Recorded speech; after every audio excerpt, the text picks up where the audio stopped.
Hi, this is Sheila Stromberg, Notorious SHE. I am just making this little tutorial to help you out on picking up the yoke stitches for my Phantasmagoric cardigan.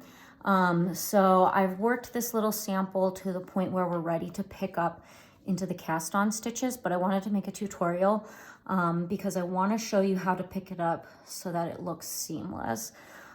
So as you know, normally when we pick up and knit a stitch, all this extra stuff we're picking up through is going to go to the wrong side of the work.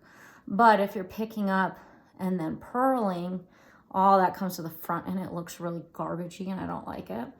So it took me a little while fooling around with this. I tried a provisional cast on, but those are no good because then you know that you have like half a stitch lag between this side and what that side's doing. I just hated it. So this is what I end up doing and it worked pretty well.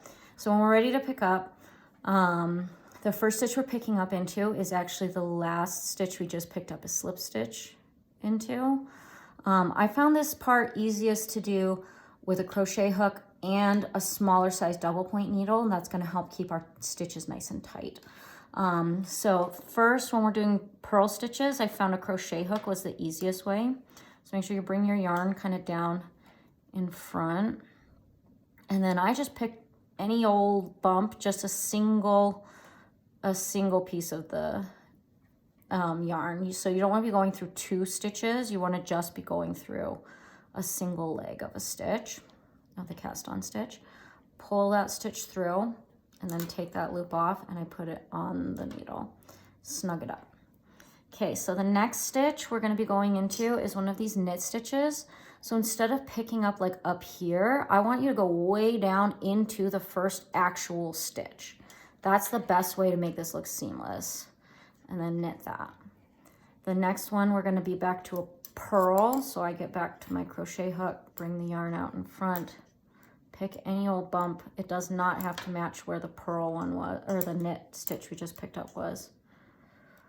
Work into there, yarn over, pull it through, and then stick that puppy on. And then when we're going to the knit, again, don't go up here. We're gonna go straight into the first actual knit row, not the cast on row, like that. And we're just gonna keep going, working that way until we are all the way to the end. You should have 24 stitches on this double point needle. And then when you get to the end of that row, you're gonna turn the work and then start working with your circular needle back into this row. That'll put all those stitches back where they need to be on our working needle, and then carry on with the row through the rest of it, and then put your double point needle away. You're all set. Okay, thanks.